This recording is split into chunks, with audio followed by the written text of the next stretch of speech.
So with Microsoft finally revealing the Xbox Series S and also the prices for the Series S itself, the Series X and also the release date for their next generation of Xbox consoles, eyes are now on Sony for them to come out and reveal the prices for the PlayStation 5 physical and discless versions, and we finally got the announcement of the next upcoming PlayStation Showcase event, which will be happening on Wednesday this week. So I thought now would be a good time and run down my top 5 predictions for what I believe we're going to see announced at this PlayStation 5 reveal event on Wednesday. So yeah, we are having a brand new PlayStation 5 showcase event this Wednesday at 9 PM BST, and of course you can expect that I will be doing a big rundown on everything that's announced from that event on Thursday, so make sure you're prepared, hit that subscribe button and that notification bell so you are notified when that video goes up. But this is like the final big push for PS5, I think. I think this is going to be a big event, and you know, we are only a couple of months out from PlayStation 5. Like, I know we don't know the exact release date, but we all know it's going to be November. So we are only a couple of months away, so we need to really get a good idea of everything we need to know about PS5, and I think this event is going to deliver. So in these predictions, I'm kind of going through everything I think we're going to see announced, and also a couple of hopeful things, and just things I think that we need to see discussed from Sony in regards to the PlayStation 5. So let's dive in. So my first prediction, and this isn't really a prediction, this is just the thing we all know is going to get announced, and that is the exact release date and the price. Now, this is mainly just because obviously we saw Microsoft finally go first and reveal the release date and the price for their consoles. We obviously got that announcement late last week. I think Sony is going to now come out and reveal their prices. I think they were just purely waiting for Microsoft to do it first so they could come out and, you know, basically undercut them. And I think that's what's pretty much going to happen. I mean, we know the Xbox Series X is going to cost around £500 here in the UK, and I believe that the PlayStation 5 is going to cost around £449 here in the UK. So I think they're going to undercut them by about £50, which, you know, makes sense. I think that's a really good thing for Sony to do, because obviously allowing them to sort of wait all this time has allowed them to undercut them, and also because the PS5, as we know, is less powerful than the Series X, they're actually justified in, you know, charging less for the console itself. So I actually think that £450 is a good price for them. They could go cheaper, and of course there is all the chance they could go more expensive than Microsoft, but given the fact that Microsoft have gone first and they know what the prices are, I think they can now have that luxury of looking at it and going, right, well, we can now charge £450 for our console, which is slightly less powerful, and people who are into gaming and who know the industry will be able to understand the reason why we're charging less is because it's a less powerful console. And then as far as consumers are concerned, it's an absolute win, because they're just going to see that a PS5 is £50 cheaper than an Xbox Series X. So I think that this is just a win-win for Sony at this point, really. And then as far as the release date is concerned, I think we're going to see the console release maybe around, it's going to be sometime between November the 10th, which is when the Xbox Series X is coming out, and November 17th, that week. I think it's going to release within that week somewhere. I'm not sure exactly when, obviously we'll find that out, but I think it's going to be within that week. So from November 10th to November 17th, any time between then, I think is when we'll see the PS5 get released. So yes, again, it's not really a prediction because we all know it's going to happen, but we are going to get a definitive release date and a definitive price for the PlayStation 5 and also the PS5 discless version as well.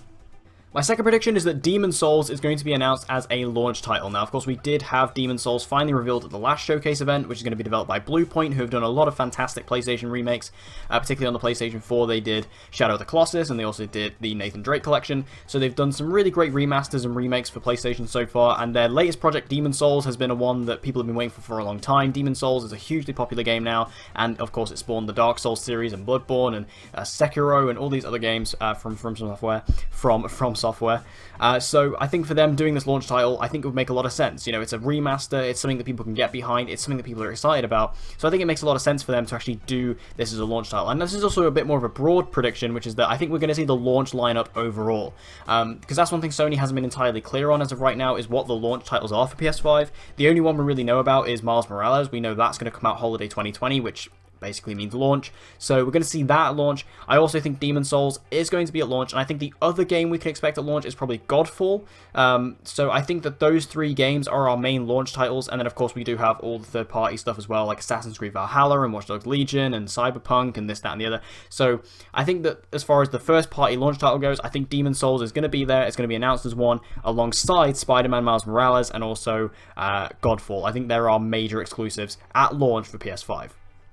My third prediction, and this is also a bit more of a personal need for me, is that I think backwards compatibility needs to be discussed here. Backwards compatibility is something that Sony's been very wishy-washy on ever since the PS5 has sort of been announced. They said that backwards compatibility was happening, if you remember that sort of very tech-heavy showcase event that Mark Cerny did. He was talking about backwards compatibility there, and I think that Sony can't afford to not do backwards compatibility at this point, given the fact that Microsoft have been doing it for half the generation, and we know it's possible now, so they kind of have to do it at this point. I just hope that it's there at launch and there's actually a suitable amount of games there. And I'm not saying they have to have absolutely everything there. I'm not saying that absolutely everything has to be available from day one. I think you can literally do it the same way Microsoft did it, which is start out slow. Let's say start off with 100 games from PS4 and then work your way out from there and just add more games each month and then even expand out to previous generations, you know, at least to the PlayStation 3. I think you have to include the PlayStation 3 library. And if you want to go further than that, do the PlayStation 2, PlayStation 1, I know that's asking a lot, but obviously on Xbox you can literally play pretty much most games from any generation, like all generations of Xbox are playable on the Series X now. I think with the PS5 you kind of have to go to at least the PlayStation 3, and even further if you can. So I think we are going to see backwards compatibility discussed, and I also think Sony needs to discuss it because they need to clear up what it's going to be, how it's going to work, when it's going to be available, and what games are going to be available there, because it's kind of a big thing, and like I say, even though they are going to have those first-party games, there's those new third-party games, it's not really enough at this point. So my fourth prediction for this event is that we are going to see in some way, shape or form a tease for God of War 2.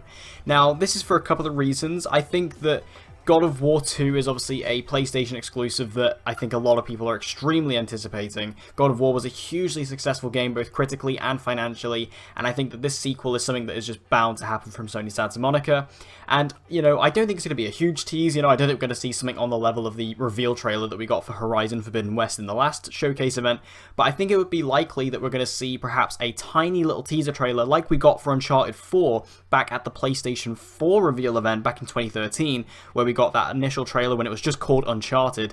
I think we could get something similar to that, or maybe something more akin to the Last of Us Part 2 reveal trailer where we saw Ellie on with the guitar. You know, something like that that's very small but very exciting. And, you know, those trailers that I just discussed did come out sort of 3 years in advance before the game actually came out.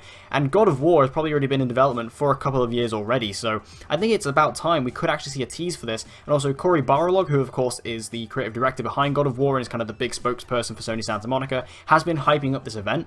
Now, he is very much a hype guy in the gaming industry in general, but he has been very much hyping up this event, which does suggest that there could be something God of War related here, so do keep your eyes peeled for that. I do believe that we are going to see some kind of a tease in some way, shape or form for something to do with God of War or just a direct sequel being God of War 2.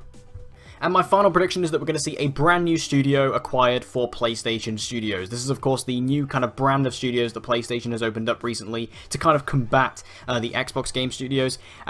I don't know if this is going to be a brand new studio or if this is going to be a studio that already exists that they're acquiring, but I do believe that Sony is going to reveal a studio, or maybe 2 new studios, that are going to be a part of the PlayStation Studios family and are going to be creating first-party and, in some cases, second-party content for the PlayStation 5, because, again, I think they have a lot of stuff in the pipeline in regards to exclusives for Sony. Of course, they do have so much success with their exclusives. They have some of the best games out there on consoles right now as exclusives for PlayStation, so I think they really want to focus on that, double down on that, and really continue that legacy going into for PlayStation 5. And I think that we're going to see a couple of new studios come about. Again, one of them might be new, one of them might be, you know, already established, and we're going to see them be a part of the PlayStation family. And if we're really, really lucky, although I think this is unlikely, we may get a tease of what perhaps one of them is working on, whether it's a return of an old favorite or something brand new, like a new IP.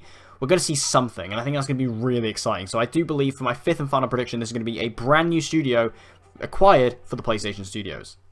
So there you have it, guys. There's my top 5 predictions for what I believe we're going to be seeing in the PlayStation 5 showcase. What are your predictions? Make sure you leave what you think we're going to see in the comment section down below. And also, I'm interested to know, are you going to get a PlayStation 5 at launch, or are you more going towards the Xbox Series X? I really want to know your thoughts about that. Which console sounds better to you? Let me know all your thoughts in the comments down below. And as always, guys, if you want to see more gaming content like this, be sure to subscribe and hit that notification bell so you don't miss any uploads from me. As I said at the beginning, I will be doing a wrap-up video on this showcase event after it airs on Wednesday night, so make sure you stay tuned for that. And as always, I hope to see you guys again in my next video.